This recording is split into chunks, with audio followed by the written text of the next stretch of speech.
గ్రామాలకు ప్రభు అయిన యేసుక్రీస్తు నామములో మీకు శుభాలు తెలియపరుస్తున్నాను. యేసు ప్రభు ఈ ముస్తాలపల్లి గ్రామ ప్రజల్ని ఎంతగానో ప్రేమిస్తున్నాడు.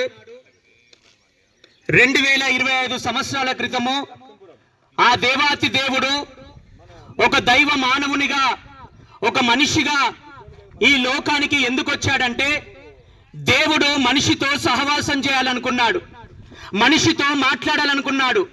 ఎందుకంటే మానవుణ్ణి, సమస్త మానవుల్ని దేవుడు ఎంతగానో ప్రేమిస్తున్నాడు. చీకట్లో, పాపములో, శాపములో బ్రతుకుతున్నటువంటి మానవుణ్ణి ఆ చీకటి రాజ్యము నుండి, ఆ పాపము నుండి విడిపించి ఆ నిత్య రాజ్యానికి, ఆ మోక్ష మార్గానికి నడిపించడానికి ప్రభు అయిన యేసుక్రీస్తు ఈ లోకానికి వచ్చాడు. ప్రియ సహోదరి సహోదరుడా, అయితే మనుషులందరూ కూడా పాపములో జీవించడము ద్వారా, చీకట్లో జీవించడము ద్వారా వారి కుటుంబంలో, వారి జీవితంలో శాంతి, సమాధానము, నెమ్మది అన్నీ కోల్పోతున్నారు.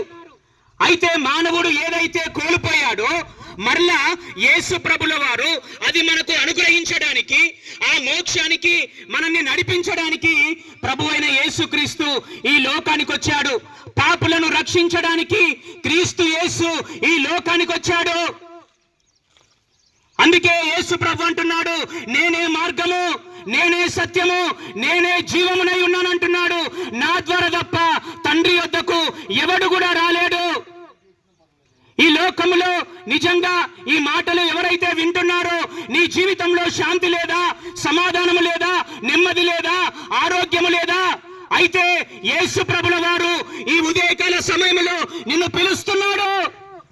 ఏ పాపమైతే నిన్ను వేధిస్తున్నదో, ఏ శాపమైతే నిన్ను వెంటాడుతున్నదో, ఆ శాప పాపముల నుండి నిన్ను విడిపించి నిన్ను పవిత్రునిగా చేయడానికే ప్రభు అయిన యేసుక్రీస్తు ఈ లోకానికి వచ్చాడు.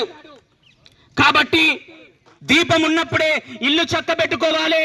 కాబట్టి యేసు ప్రభు ఈ రోజు నిన్ను పిలుస్తున్నాడు. మనుషులు ఏమంటారంటే, నువ్వు పాపివి, నువ్వు మోసగానివి, నువ్వు ఎందుకు పనికిరాను అని అంటున్నారు, నువ్వు ఒక తాగుబోతు అని అంటున్నారు. కానీ అలాంటి వ్యక్తి కొరకే ప్రభు అయిన యేసుక్రీస్తు ఈ లోకానికి వచ్చాడు. ప్రయాసపడి భారం మోసుకొని చున్న సమస్త జనులారా నా యొద్దకు రండి, నేను నీకు విశ్రాంతిని ఇస్తానంటున్నాడు దేవుడు.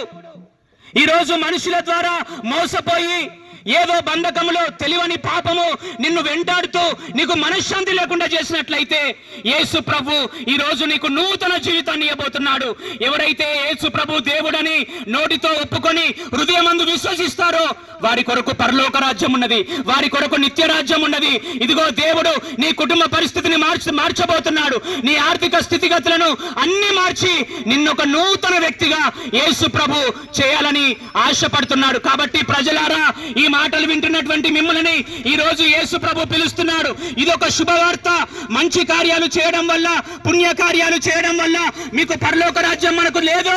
కానీ యేసు ప్రభు అమూల్యమైన విలువైన గొర్రెపిల్ల రక్తములో ఎవరైతే కడగబడతారో, యేసు ప్రభును ఎవరి జీవితంలోకి అయితే చేర్చుకుంటారో వారికి స్వస్థతని ఇస్తాడు.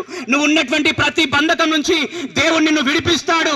పాపం అనే బంధకం నుంచి, ఆ చీకటి రాజ్యం నుంచి నిన్ను విడిపించి నిన్ను వెలుగులోకి నడిపించి నీకు ఒక మంచి జీవితాన్ని దేవుడు ఇయ్యాలని ఆశపడుతున్నాడు. కాబట్టి దేవుడిట్టి మాటలు మనందరి వినికిల్లో దీవించి ఆశీర్వదించును గాక. ఈ ముస్తాలపల్లి ప్రజల్ని దేవుడు దీవించును గాక. ఈ గ్రామం పైకి దేవుని వెలుగు దిగి వచ్చును గాక. ఆమేన్, ఆమేన్.